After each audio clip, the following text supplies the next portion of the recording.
Bienvenue dans ce 8e épisode de votre podcast hebdomadaire sur Massilia Zone. Je suis avec Enzo et Samy pour traiter de 4 sujets d'actualité, dont un débat. Aujourd'hui, on va parler de Greenwood, on va parler de Mumbagna. Greenwood, effectivement, encore, ça fait un peu beaucoup de fois qu'on traite le sujet, mais il y a eu encore des news.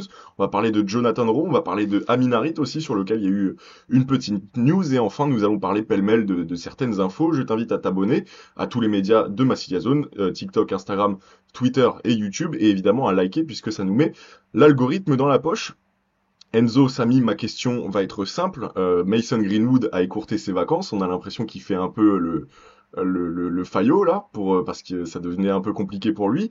Mais il y a eu une info dans la Provence comme quoi c'est les 2 mois qui vont rester jusqu'à la fin de la saison vont être déterminants pour le futur de Mason Greenwood à l'OM. Malgré ses statistiques, les dirigeants n'auront pas de mal à s'en séparer. Samy, est-ce que tu crois à un sursaut d'orgueil ou au réveil, c'est plus ça, au réveil de Mason Greenwood, parce que on voit un Anglais un Jamaïcain, pardon, un peu endormi ces temps-ci. Oui, bah je pense que c'était de toute façon l'objectif de De Zerbi en le mettant à l'écart.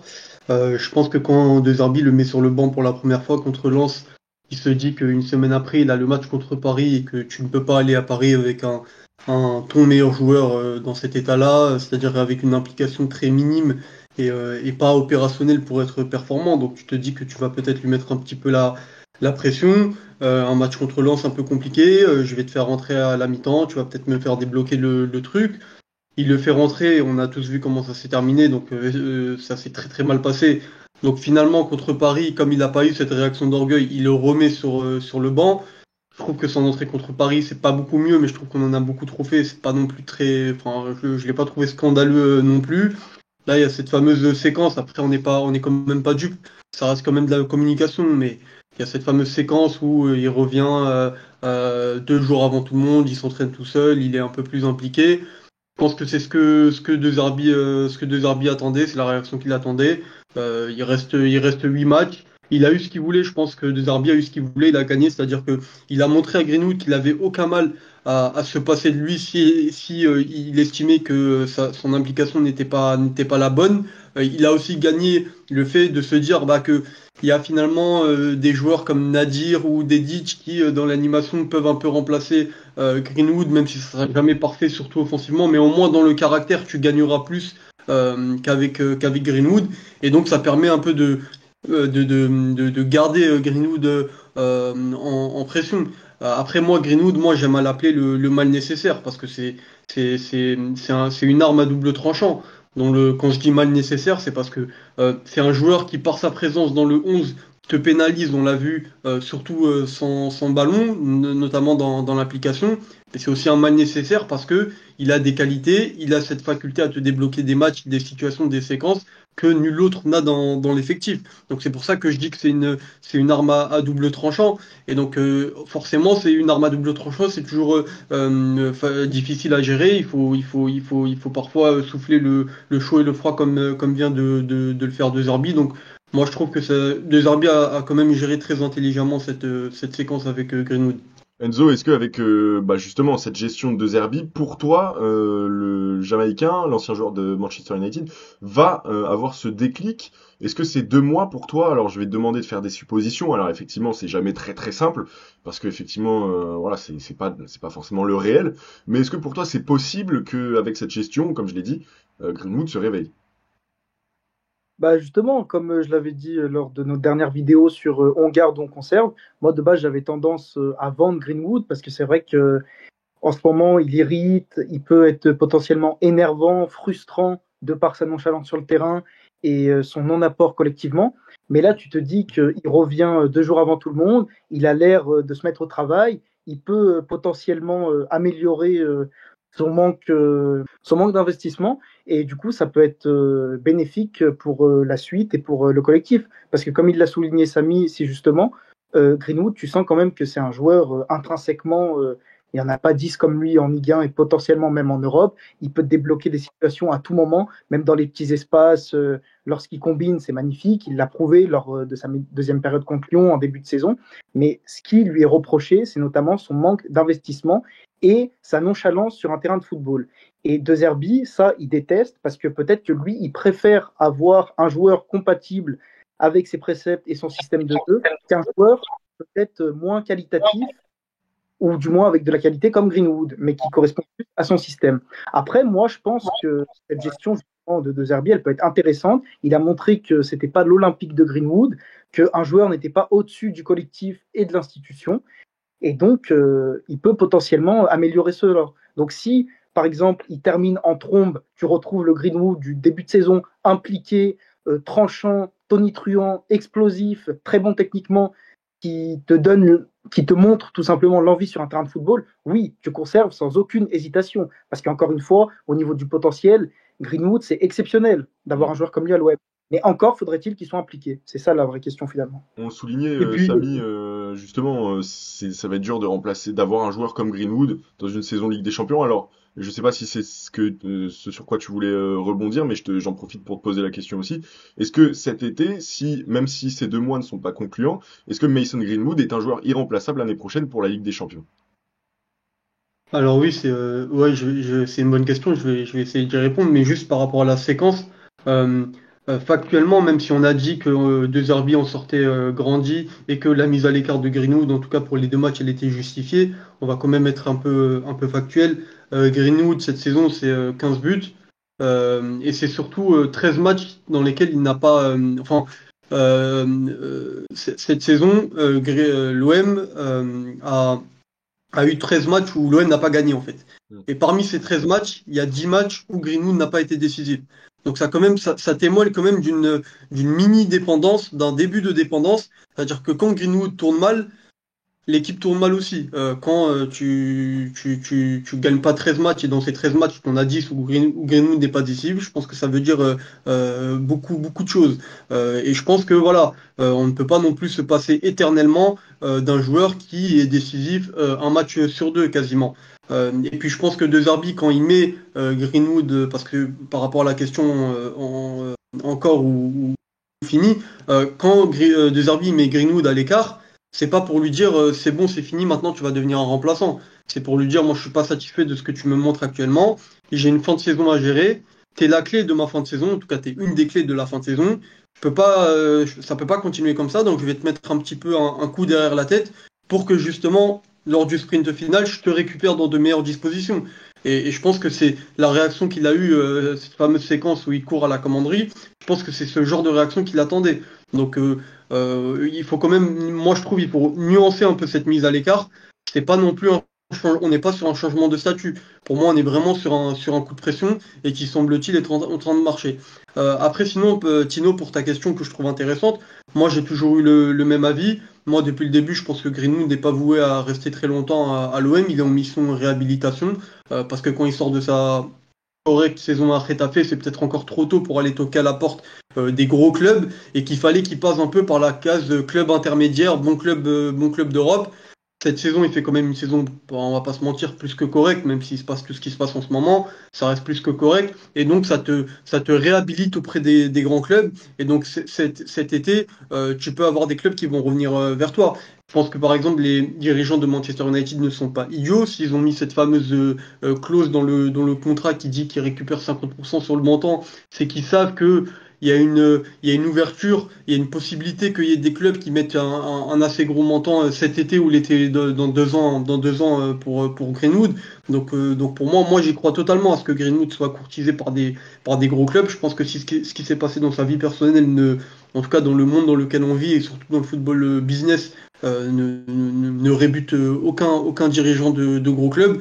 Donc voilà, et pour ta question, non, je pense pas que Greenwood est irremplaçable. Après, comment tu le remplaces? Est-ce que tu le remplaces numériquement, c'est-à-dire en prenant un joueur qui viendra le remplacer, un joueur de la même trempe? Parce qu'on parle quand même d'un joueur, je vais pas dire autosuffisant, mais en tout cas, si tu as un joueur autosuffisant dans l'effectif, c'est bien lui. Donc il faudra aussi le remplacer de cette manière-là. Ou est-ce que tu le remplaces, comme l'a fait par exemple le Paris Saint-Germain cette saison, plus dans l'aspect collectif, plus dans le regroupement de 2-3 joueurs sur lesquels tu vas répartir la tâche offensive et les stats. Mais je pense, et je l'avais dit dans le précédent DLZ, dans les conférences de presse, ça se sent que De Zerbi est déjà lassé de devoir gérer Greenwood. Quand on lui pose des questions sur Greenwood, ça se lit sur son visage qu'il est déjà découragé, qu'il en a déjà beaucoup fait. Il est fatigué à chaque veille de match, ne pas réussir à trouver le sommeil parce qu'il ne sait pas si le lendemain son meilleur joueur sera impliqué. Il est fatigué de devoir le pousser à l'entraînement. Il est fatigué de devoir appeler son père, parler avec lui. Donc voilà, tout à l'heure on parlait de la mise à l'écart. Je pense vraiment que la mise à l'écart, c'est le dernier recours qu'a eu De Zerbi parce que depuis plusieurs mois maintenant, il essaie de lui mettre un peu la pression. Il voit que ça marche pas, et ben il utilise ce levier de tu vas aller faire un tour sur le banc. Mais encore une fois, c'est le dernier recours. Là, si à la reprise, Greenwood ne montre toujours pas, n'est toujours pas impliqué, ça va être très difficile de le récupérer, ça va être très difficile de le remettre dans le circuit. Surtout que, et je finirai sur ça, je trouve que sur les dernières saisons, c'est quand même relativement rare, voire même très très rare, qu'on parle d'un joueur qui n'est pas impliqué. On a eu des joueurs moyens, on a eu des joueurs qui n'étaient pas satisfaisants sur le plan sportif, mais on n'a jamais eu ce problème vraiment d'implication de il veut pas courir, il veut pas se donner. Moi, j'ai pas dans l'histoire récente de l'OM d'exemple comme Greenwood. Là, c'est quand même assez nouveau, et même dans cette saison actuelle, t'as des joueurs moyens, t'as des joueurs limités. Mais voilà, ils donnent toujours ce qu'ils ont, et si ça marche pas parce que ils ont pas le niveau. Mais alors que Greenwood, ça fait vraiment tâche parce qu'il y a vraiment ce problème d'implication que finalement on connaît pas à l'OM cette saison et encore plus sur les saisons précédentes. Enzo, est-ce que tu as quelque chose à rajouter à cette tirade clinique et cynique de Samy? Excusez-moi.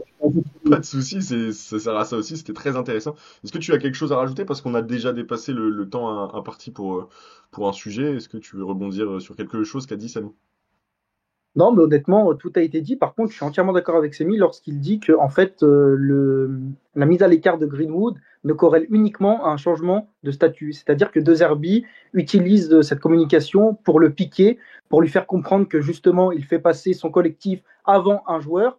Mais après, d'avoir cette gestion justement avec Greenwood, ça peut être lassant et frustrant pour De Zerbi aussi, parce qu'au bout d'un moment, c'est pas son père, ça reste un entraîneur de football.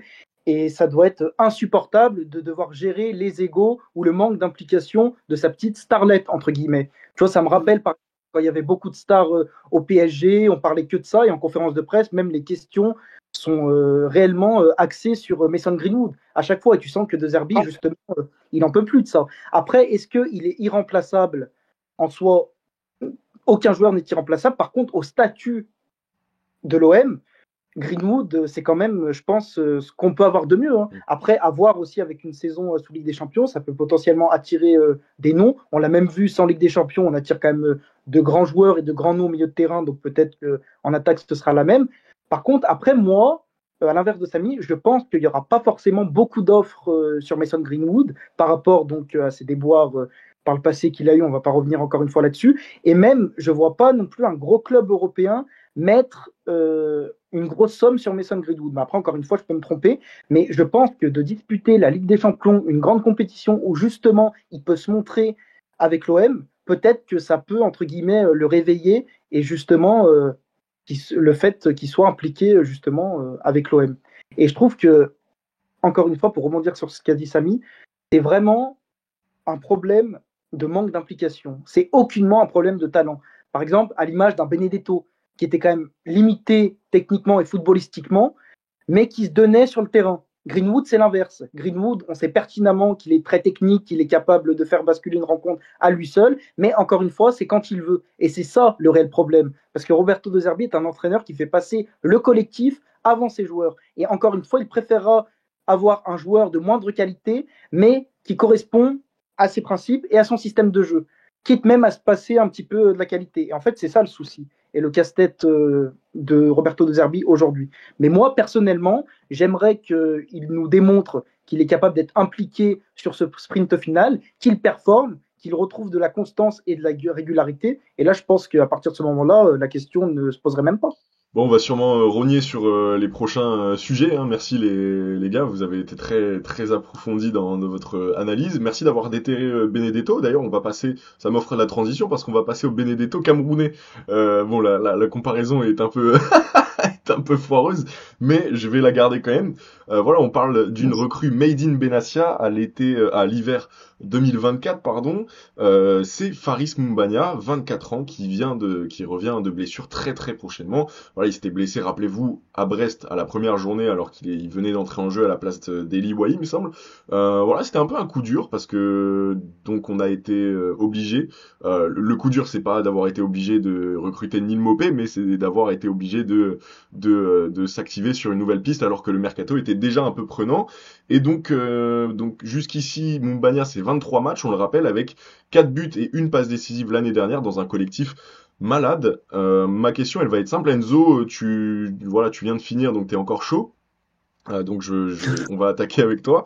Est-ce que tu attends quelque chose réellement du retour de Moumbagna? Voilà, on sait qu'il reste 8 matchs, on en a déjà parlé. Est-ce que c'est quelqu'un avec un profil, c'est un joueur avec un profil qui va pouvoir dépanner et apporter une touche pour le sprint final? Mon avis ne va guère surprendre, mais non, j'en attends absolument rien. Parce que, comme je l'avais souligné lors de la dernière émission, on garde ou on vend. En fait, Mombagna, certes, on peut m'expliquer par A plus B que c'est un profil qu'on n'a pas forcément dans l'effectif, pivot, capable de conserver des ballons, de rentrer, de faire la différence sur une tête ou autre. Mais moi, en tant qu'amateur et suiveur de football, je n'aime pas du tout ce profil. C'est-à-dire qu'il est très limité techniquement pour un attaquant. Lui, à l'inverse, par exemple, je compare pas les deux joueurs, mais d'un Gouiri ou même d'autres joueurs dans un effectif, ou même d'un Mopé, par exemple. Mopé a plus d'influence dans un collectif qu'un Mumbagna, par exemple. Parce qu'en plus d'être limité techniquement, même au niveau de ses passes, il participe pas activement au jeu. Et donc, moi, en fait, je ne vois aucunement comment Mumbagna peut bonifier et apporter une plus-value dans un collectif comme celui de l'OM. Voilà. D'accord. Samy, peut-être que tu as un avis différent des autres. Moi, en tout cas, je ne suis pas forcément d'accord. Je pense que chaque joueur est bon pour apporter ce petit plus, et je pense que Moumbagna en fait partie. Samy, quel est ton avis là-dessus? Oui, non, je comprends un peu la position de d'Enzo, même si je suis pas complètement d'accord. En fait, il y a 2 minutes, on parlait de Greenwood et des éventuelles difficultés à le remplacer, en tout cas du moins pour la fin de saison. Je pense que on peut pas aujourd'hui, à 8 matchs de la fin, cracher sur un éventuel renfort supplémentaire. Pour moi, tout est bon à prendre. Il est opérationnel, il faudra l'utiliser. Effectivement, tu fais bien de le rappeler, Enzo, c'est un joueur c'est un profil qu'on n'a pas, donc déjà c'est intéressant. Moi, je me rappelle qu'en début de saison, il y a parfois des séquences avec Wai et surtout Mopé où on se disait mais c'est compliqué pour lui parce que il est face à 2 défenseurs centraux et physiquement c'est compliqué d'exister. Bah, déjà avec Mumbagna, tu sais que ce problème-là, tu ne l'auras pas sur des matchs, sur des phases de match. Et puis je trouve que le procès qui est fait à Mumbagna depuis son arrivée à l'OM, c'est quand même un joueur qui te met un but décisif en quart de finale d'Europa League la saison dernière, qui te met pas mal de très jolis buts en championnat la saison dernière également. Je pense à une frappe de 20-25 mètres contre Bien vu le retourner, Clermont. ouais. Je pense À à retourner se aussi. retourner contre Toulouse. Moi, je trouve qu'on est quand même sur un joueur qui a montré quelques jolies choses depuis son arrivée à l'OM. Et effectivement, là, on est dans une séquence où on se rend compte de plus en plus qu'on est une équipe cette saison qui va peut-être avoir besoin de tout le monde jusqu'à la fin, par rapport à ce qui s'est passé avec Greenwood. Et te rajouter un renfort en plus, bah, ça serait pas de trop. Après, moi, là où j'en attends pas grand-chose, c'est pas tant sur sa qualité d'attaquant, mais c'est plus sur le fait que, ah voilà, ligament croisé, 6 mois sans jouer, on va y aller doucement. S'il fait ses matchs et s'il apporte ses buts, ses 2-3 buts qui vont être décisifs, bah on prendra avec grand plaisir. Maintenant, s'il est pas bon, on va pas lui taper dessus parce que c'est un peu normal, il est pas en forme, et qu'il faut pas non plus se dire, bah voilà, on fait un all-in sur Mumbagna, on oublie tous les acquis qu'on a, et maintenant c'est 8 matchs, les 8 matchs avec Mumbagna. Non, je pense qu'il faut y aller doucement, et de toute façon, t'as Guiri qui t'a montré qu'il était presque le joueur de ta deuxième partie de saison, même devant Greenwood jusqu'à preuve du contraire. Donc t'es pas non plus sur un poste où il te faut absolument quelqu'un qui vienne remplacer. Mais ça fait plaisir de le revoir en tout cas. Mais là où je suis d'accord un peu avec toi avant de clôturer ce sujet, Enzo, c'est que voilà, c'est un joueur qui a été absent longtemps des terrains, donc c'est peut-être un peu utopiste de lui demander d'être directement efficace. Voilà, je sais pas combien de minutes il pourra avoir dans les jambes. En tout cas, oui, effectivement, Samy, tu le précisais, mais pour moi c'était sans équivoque, c'était évidemment en doublure de Gouiri. Ça, il y a pas de souci vu que Gouiri est en train de devenir quelqu'un un joueur de football d'une classe au-dessus, pour ceux qui doutent encore. Enzo, tu voulais rajouter quelque chose avant qu'on passe au prochain sujet? Ouais, si je peux juste me permettre de rajouter quelque Ouais. chose, c'est donc là pour moi c'est lacune footballistique. Il y a évidemment le facteur blessure, revenir d'une blessure au ligament croisé. Ça fait plus de 6 mois qu'il est absent. Donc moi, par exemple, j'en attends rien dans le sens footballistique, mais également sur les 8 derniers matchs où il peut manquer de compétition et ça peut être compliqué aussi pour lui. Donc je ne lui taperai pas dessus, hein, honnêtement. Mais c'est sûr qu'on ne va pas non plus donc cracher sur un renfort. Ce qui est vrai, on est en Ligue 1, c'est quand même un championnat très physique. Là, pour le coup, lui, il a cette qualité-là. Et même, tu n'es pas à l'abri, voilà, comme le disait Ariles dans l'autre émission, au Toitino, qu'ils rentrent sur corner, ils te mettent une tête ou qu'ils te mettent de l'impact en attaque. Ça, c'est vrai. Mais voilà, c'est pas contre lui, mais c'est juste le profil footballistique qui me plaît pas. C'est tout. Ok, bon bah je pense qu'on a fait le tour sur le Dennis Bergkamp camerounais. On peut passer à maintenant à Jonathan Jonathan Rowe. Voilà. Alors Jonathan Rowe, est-ce que c'est peut-être un sujet un peu tiré par les cheveux, mais je pense que c'est une manière de clôturer un peu ce sujet, même si encore une fois on va faire des suppositions et on ne sait pas. Ça se trouve il va re-rentrer comme en début d'année et il va mettre un but salvateur. Mais pour l'instant, Rowe qui avait fait un début de saison tonitruant et resté à 3 pauvres titularisations en première partie de saison et après le changement de dispositif. On l'a plus vu du tout, hein, voilà, c'était fini pour Jonathan Rowe. Il a été victime de sa personnalité aussi peut-être, de son manque d'implication à l'entraînement cette fois-ci, à différence de Mason Greenwood qui lui se le permet en match. Mais bref, c'était 2 buts et 3 passes décisives jusqu'ici. Là, il s'est entraîné dernièrement dans l'opposition avec les jeunes. Ça pose question parce que Rowe, c'est quand même, on le voyait quand même comme un atout. Hein, je me souviens qu'on en parlait comme un joyau à polir. Aujourd'hui, il est même plus question de ça. On pense tous à un transfert cet été. Est-ce que vous croyez, ne serait-ce que à un infime pourcentage, Samy, à un rôle que va avoir à jouer Jonathan Rowe dans cette course à la Ligue des Champions, en tout cas dans cette course à la deuxième place. Non, mais pour rester dans la continuité de ce que je disais sur Mbagna, je pense que là, on est dans un sprint final, et donc dans un sprint final, toutes les forces sont bonnes à prendre. Je pense que par exemple, quand De Zerbi met Greenwood à l'écart sur 2 matchs et 2 matchs très importants dans un classico, le message qu'il envoie à ses remplaçants, c'est bah les gars, il y a une place à prendre là, donc moi, si vous êtes bon, j'aurai aucun mal à vous faire jouer.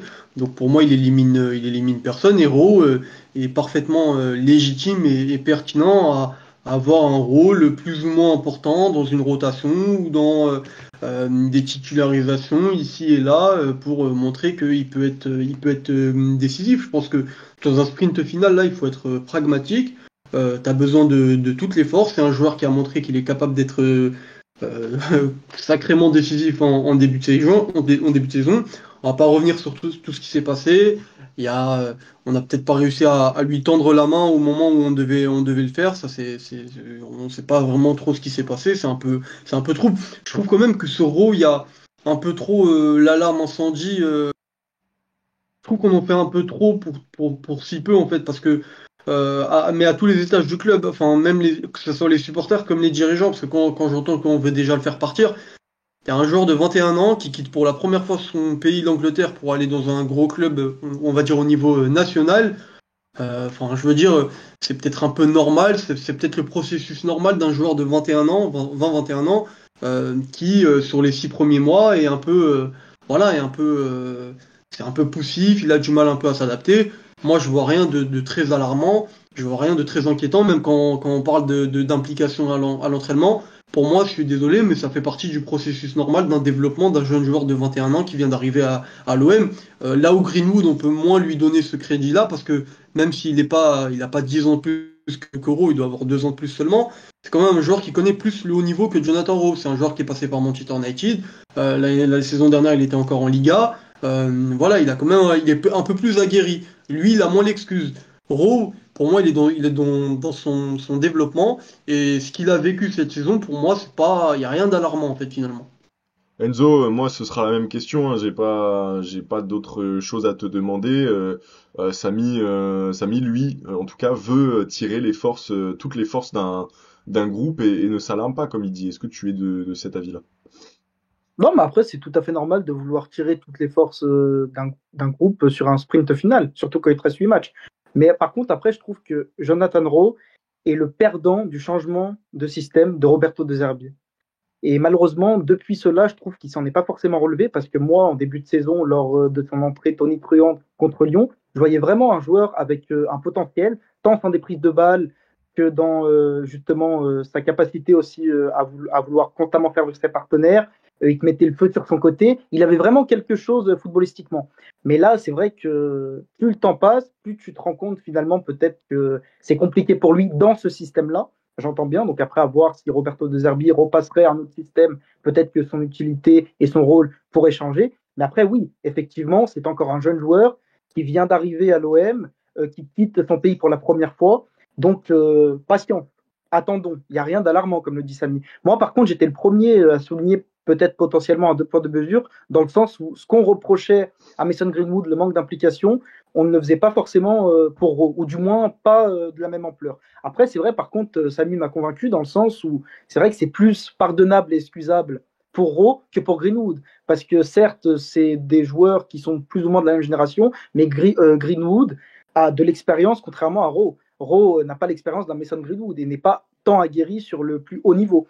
Donc après, moi, je trouve que peut-être Jonathan Rowe, il faudrait voir aussi les opportunités de transfert et de marché, comme je disais lors de la dernière émission. Parce que si aujourd'hui, on te propose, par exemple, je pense que c'est un joueur qui a une petite cote potentielle sur le marché, 20 millions d'euros, faudrait voir. Je sais pas. Ok. Mais en tout cas, je pense que on n'a peut-être pas encore tout vu de Rowe à Marseille. Et Peut-être. j'ai peut-être une unpopular opinion que enfin, je vais profiter de cette émission pour la glisser, et ça va peut-être vous agacer, donc vous avez le droit de m'insulter. Est-ce qu'on n'en a pas fait un peu trop avec Jonathan Rowe, sachant que son entrée contre Lyon, par exemple, c'est 11 minutes, ça va être 8 ballons touchés, donc pas de quoi faire de grosses étincelles. Et le but, est-ce que sur son seul et premier tir de la rencontre, en tout cas à la dernière minute, est-ce qu'on serait pas là sur un capital chance absolument incroyable et donc un capital sympathie arraché aux yeux des supporters marseillais qui ont qui ont eu tendance à un peu lui donner la part belle plus que ce qu'il ne devait recevoir finalement. En fait, je comprends l'interrogation, mais après, je trouve que en fait, pas tant que ça, parce que en fait, on n'était pas forcément attaché à Rowe, le joueur en lui-même, on était plus attaché au fait de se dire, on était en début de saison, on avait du mal à débloquer les situations, notamment contre les blocs bas, on a fait des débats interminables là-dessus, et on se disait, finalement, on a un joueur un peu, effectivement, tu parles de 8 ballons touchés contre Lyon, c'est pertinent de le souligner, mais tu voyais quand même que sur ses prises de balles, bah, c'était quand même un joueur qui t'apportait autre chose. C'était un offensif qui, sur le premier contrôle, bah, tu sens que bah, c'est quand même un offensif qui a des capacités de percussion et de provocation. Et on se disait que finalement, même si on le connaît pas tant que ça, juste par le profil, est-ce que ça serait pas ça la clé? Et donc je pense que c'est pour ça qu'on s'est attaché pendant quelques semaines en début de saison à son intégration dans le 11, parce que nous, on voyait qu'on titubait sur le terrain. Et on se disait, bah, est-ce que la solution, elle n'est pas là finalement? Mais je pense qu'en tout cas, pour ma part, c'était pas vraiment par rapport au but qu'il met contre Lyon, parce que là, tu parles du facteur de chance. Bah, c'est peut-être un peu sévère de parler de chance, mais je te rejoins dans le sens où, ouais, il y a un facteur réussite sur le but. Mais moi, je parle plus sur les prises de balles. Je me rappelle de son entrée contre Reims au Vélodrome où il fait une très bonne rentrée. Il a deux doigts de marquer le but du 2-1, de la victoire. Ça va sur une très belle passe d'Amin Harit, ça va sur le poteau. On a vu des choses quand même assez intéressantes, même un bon match contre Nantes, contre Montpellier également. Contre Lille, il fait une bonne rentrée. T'as l'impression avec lui à chaque fois que il est à chaque fois dans un mouchoir de poche, qu'il est pris par des joueurs, mais avec des miettes, il arrive à débloquer des situations. Donc voilà, c'est pour ça qu'on trouvait le profil, j'insiste vraiment sur le profil intéressant. Ok. Enzo, c'est bon? Ouais, juste rajouter quelque chose. En fait, moi, je pense pas vraiment, en y réfléchissant, que c'est un facteur de chance ou autre. C'est plus le facteur émotionnel, parce qu'il faut voir aussi le contexte lors de sa rentrée et de son but de la victoire à Lyon. Donc, c'est-à-dire qu'on est à 10 contre 11, quasiment la totalité de la rencontre.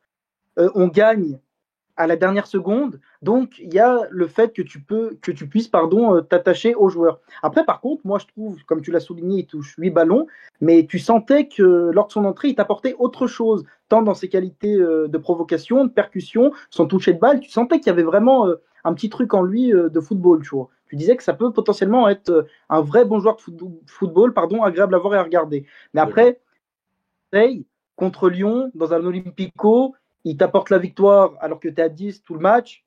C'est peut-être pour ça aussi, finalement, qu'on a l'impression d'en avoir trop fait.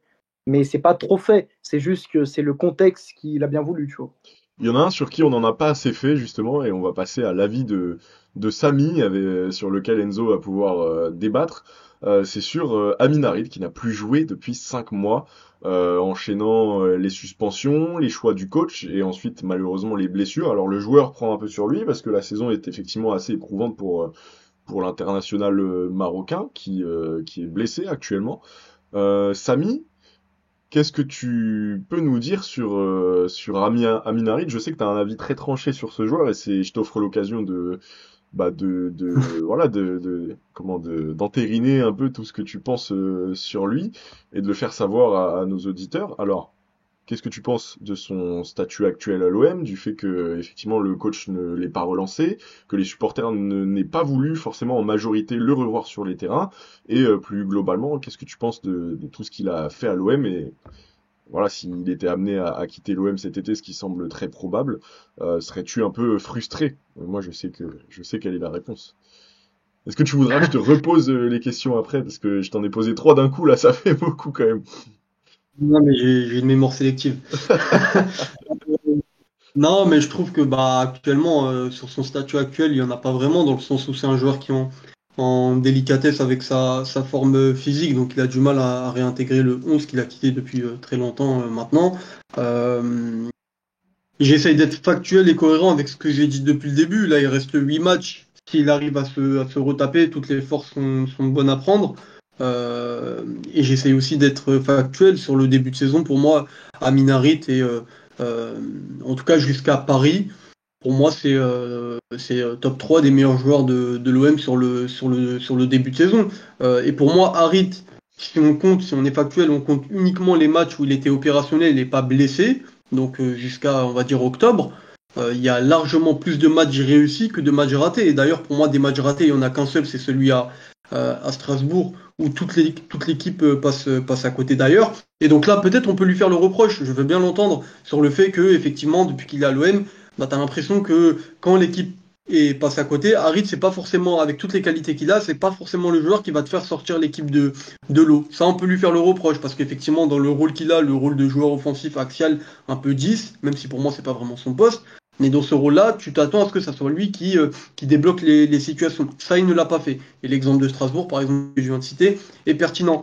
Mais moi, je me rappelle d'une masterclass en début de saison, le premier match à Brest. Je me rappelle d'une masterclass aussi à Montpellier, où il est sur des passes décisives, il marque un but, il est sur une avant-dernière passe, une très belle passe sur Murillo qui centre, et après, je sais plus si c'est Wai ou je sais plus, je crois que c'est Rabiot qui marque.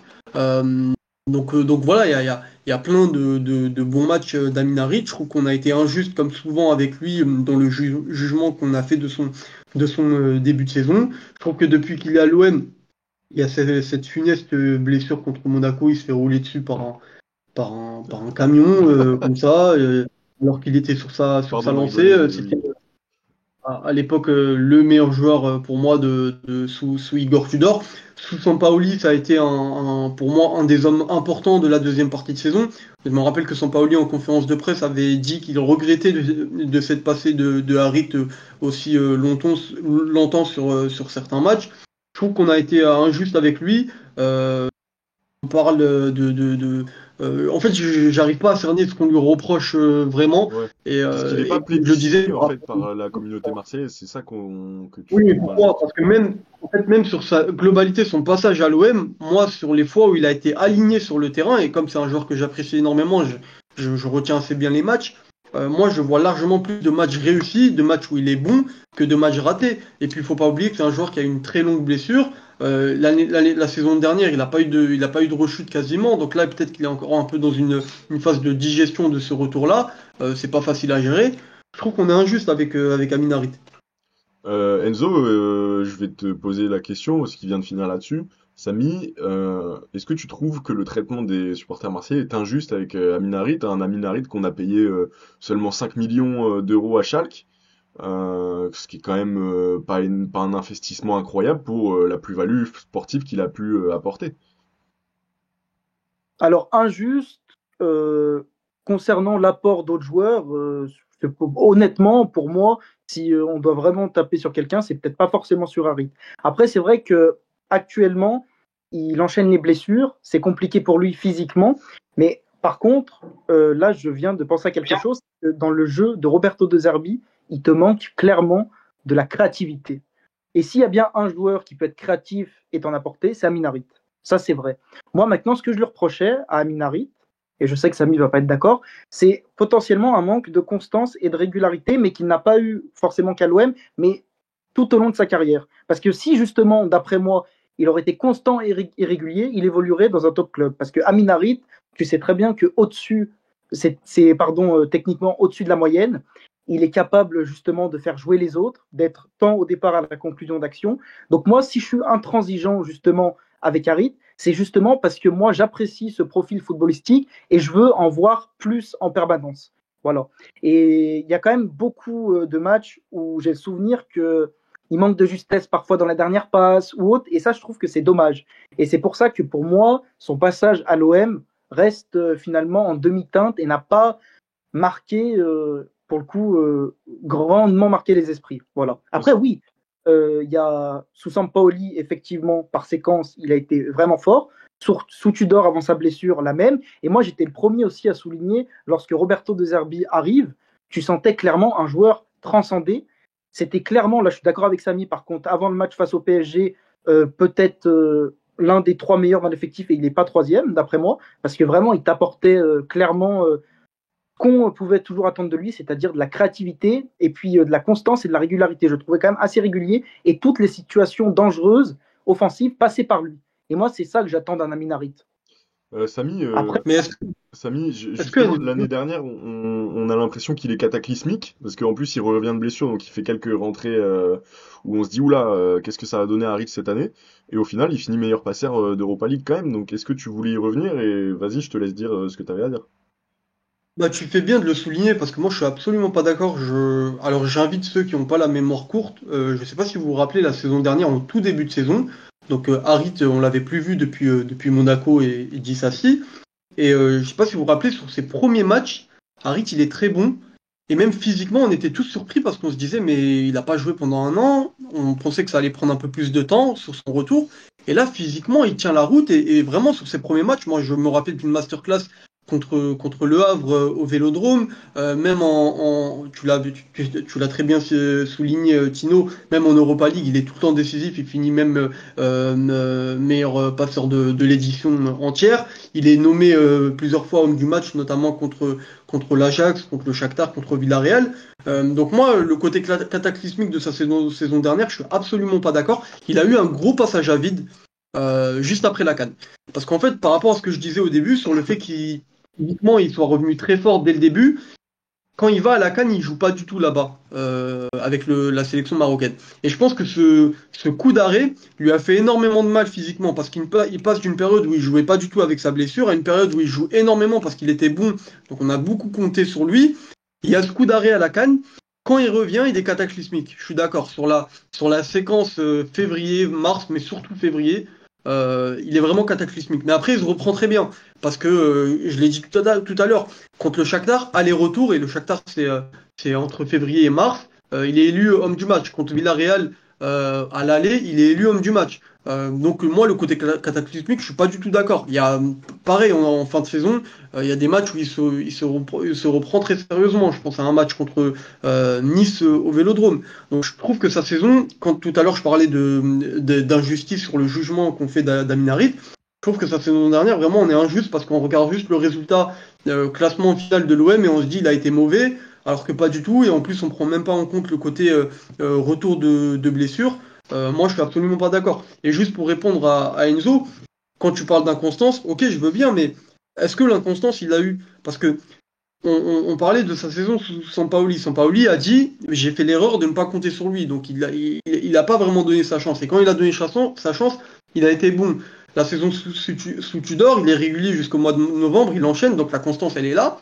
Après, bah c'est des circonstances, tu peux rien faire, c'est des cas de force majeure, t'es blessé, alors forcément on te voit plus. La saison dernière, je viens un peu de la résumer. Donc moi, l'argument de la constance, je la comprends pas parce qu'en fait, par contrainte, comme avec la blessure, il n'a pas pu l'avoir. Par aussi erreur ou ignorance de l'entraîneur, comme avec son Paoli, qu'il a lui-même avoué, il n'a pas pu l'avoir. Euh, la saison dernière, c'est une saison de retour de blessure, donc c'est compliqué un peu d'être constant sur toute une saison. Donc moi, c'est pour ça que l'argument de la constance, je la comprends pas vraiment. Ok, du coup, pour répondre à Samy, en fait, quand je parle de constance, moi, c'est valable dans ses prestations globales, mais aussi dans un match. C'est-à-dire qu'Amin Harit, pendant 20 ou 30 minutes, tu peux le voir, il peut rayonner, il peut briller, servir des caviars à ses coéquipiers, pas de problème. Mais après, il a tendance, selon moi, à disparaître dans le cours d'un match. Et en fait, c'est ça que moi, je lui reproche. Quand je le regarde jouer, tant il peut être décisif, prendre le jeu à son compte, et être vraiment bon à un moment donné. Mais après, pendant 50 ou 60 minutes, tu as pu le voir. En fait, je trouve que c'est un joueur d'à-coup. Et il y a beaucoup de séquences ces dernières années à l'OM où, par exemple, dans le dernier geste, il fait pas forcément le bon choix. Il manque un petit peu de justesse dans sa dernière passe. Et moi, c'est ça que je reproche à Minarit. Par contre, là où je suis entièrement d'accord avec Samy, c'est que, en fait, il a payé le contre-coup physique de sa blessure. Parce que le fait est d'être revenu directement en un temps record de blessures et de performer. Derrière, il va en sélection marocaine et il perd le rythme et il ne joue pas.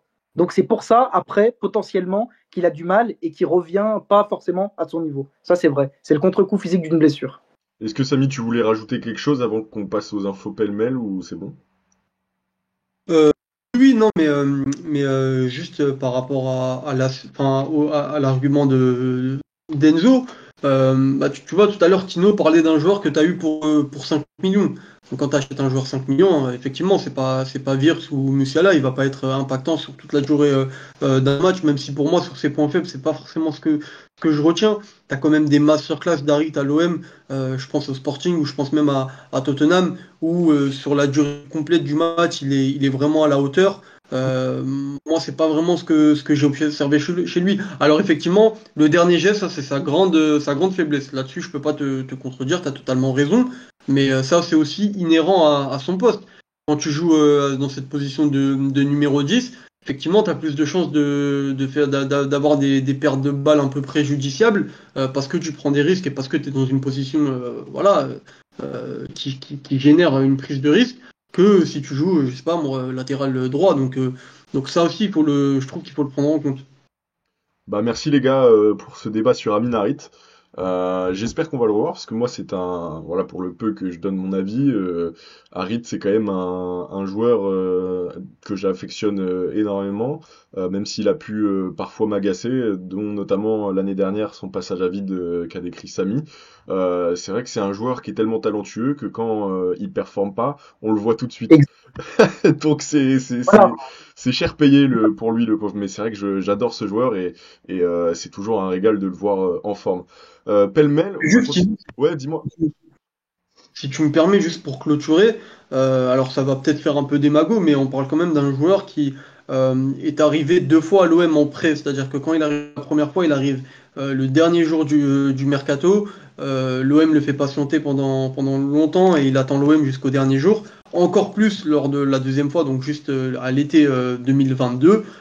Où il est courtisé par des clubs ouais, d'un niveau, on va dire, même niveau que l'OM, mais lui refuse et attend l'OM jusqu'au dernier jour et l'OM n'est même pas sûr de vouloir le faire revenir. Et finalement, l'OM le fait revenir le dernier jour du mercato. Donc, je trouve que moi, je lis des fois des commentaires sur Twitter, sur Harit, où on attaque vraiment plus le joueur, on attaque l'homme. Et je trouve qu'on s'attaque vraiment à la mauvaise personne parce que je trouve que son attachement et son amour pour l'OM, il a montré.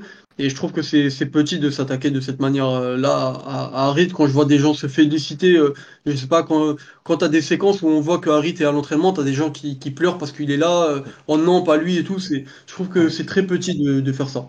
Le message est passé en tout cas et je pense que là-dessus on est tous les trois complètement d'accord. Voilà, on aime toujours que des joueurs manifestent leur intérêt poussé. Je ne sais pas s'il est supporter de l'OM, mais en tout cas, il a prouvé son amour pour l'institution. Et donc ça, on le remercie effectivement.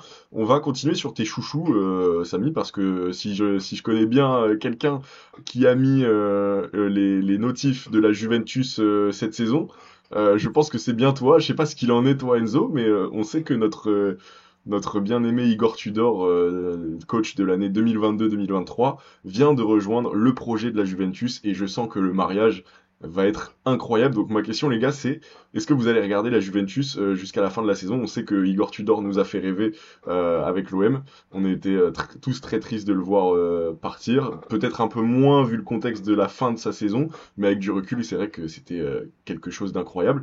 Samy, les notifs ont été mises du coup, je me trompe ou pas? Du Oui, match même, totalement. Et puis surtout, pour prendre moi Amazon je Prime l'avais c'est déjà ça. regardé quand ouais. En plus, c'est gratuit. Ouais. Non, moi, quand il était revenu déjà à la Lazio, quand il était revenu à la Lazio, moi, je regardais déjà ses matchs. Et ce que je trouvais intéressant, c'est qu'il était arrivé pareil sur une mission pompier intérimaire. Et pareil, tu voyais déjà les bribes de ce qu'il veut faire. C'était déjà visible, en fait, dès son arrivée. C'était vers je crois que c'était un peu plus tôt, c'était vers janvier-février. Mais tu voyais déjà que ça marchait déjà à la Lazio, à tel point que les joueurs étaient déjà fatigués de sa méthode à la fin de la saison. Donc oui, oui, moi je vais regarder Igor Tudor. Enzo, tu vas regarder la Juve de Tudor sous Kalulu, sous Kefren Turam, sous Coupe Miners, sous Conceição, ça va être tellement sexy les gars. Ils disent. Moi je vis pour ce football, hein. Je sais pas ce que t'en penses, mais avec Vlahovic à la finition en plus, Enzo, toi tu vas allumer la télé ou pas? Mais bien évidemment, depuis le temps que j'attendais qu'Igor Tudor retrouve un club, comme l'a souligné Samy, déjà quand il est arrivé comme un entre guillemets, pompier de service, même si j'aime pas forcément cette expression, elle est plus valable pour les Duprat, Antonetti, Tudor est un très bon entraîneur. C'est Ah, il a lui, raison, il a raison.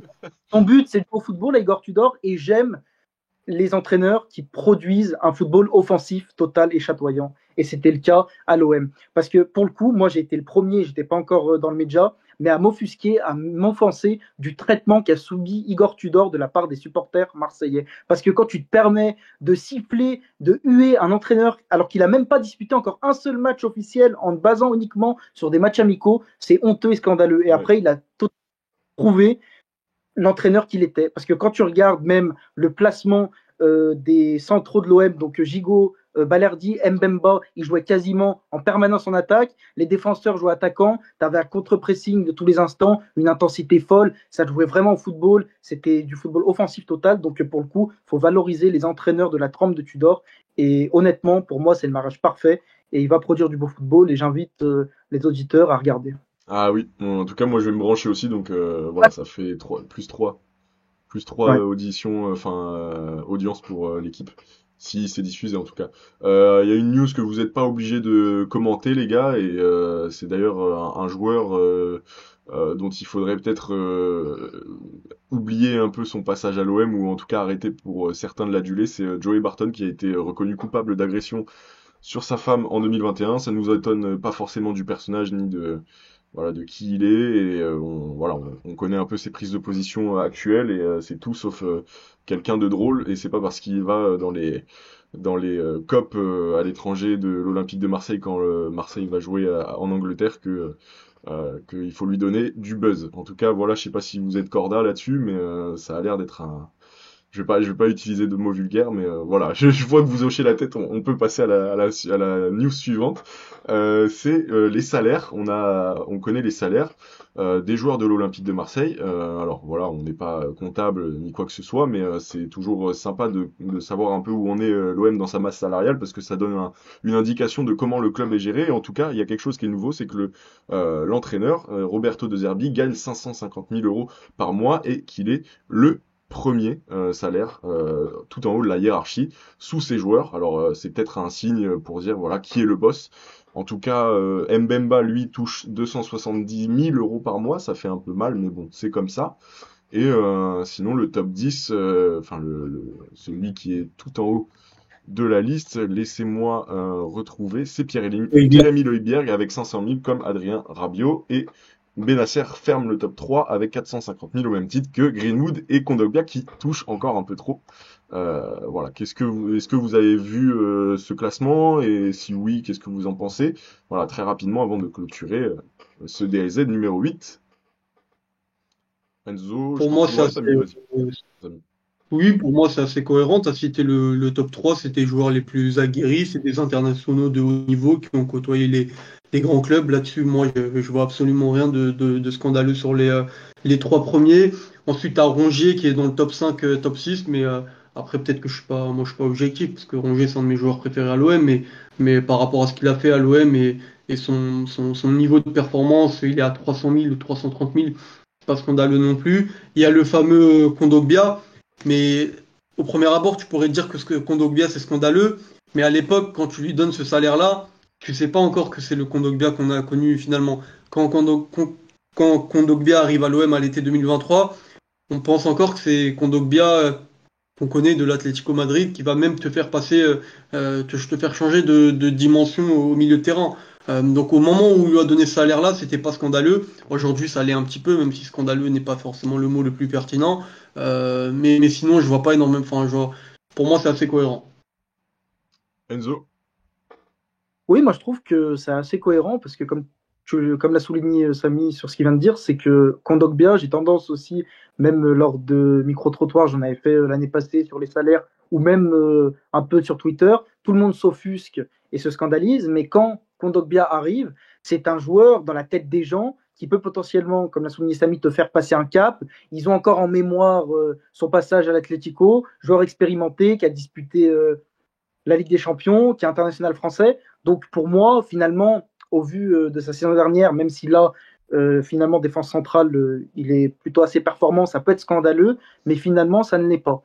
Après, j'ai lu beaucoup de commentaires aussi sur Twitter ou sur les réseaux qui s'offusquent du salaire de Roberto De Zerbi. C'est vrai que de premier abord, 550 000, ça peut paraître beaucoup pour un entraîneur, mais j'ai envie de dire, un entraîneur de la trempe de De Zerbi, quand bien même on aime ou pas actuellement ce football-là, il ne va pas venir gratuit à l'OM, qui plus est, sans Ligue des Champions. Tu es obligé de lui donner quand même un salaire en conséquence pour le ramener dans un club qui ne dispute pas la Coupe d'Europe. Parce qu'il ne faut pas oublier aussi que lorsque De Zerbi vient à l'OM, son nom avait filtré dans des tops écuries européennes et c'était clairement une aubaine et totalement inespéré d'avoir Roberto De Zerbi en tant que coach marseillais.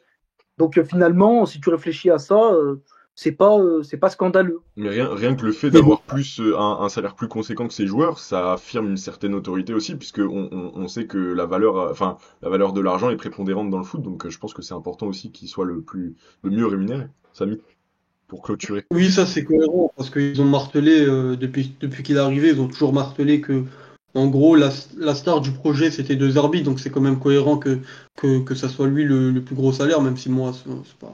Mais voilà, c'est cohérent, ils sont dans le vrai par rapport à ça. Mais moi je pense que l'info la plus pertinente à retenir, c'est que par rapport à la saison dernière, tu as quand même baissé ta masse salariale, alors que ta qualité intrinsèque dans l'effectif, elle a augmenté, et donc t'as la valeur marchande de tes joueurs, elle est largement supérieure à celle que tu avais la saison dernière.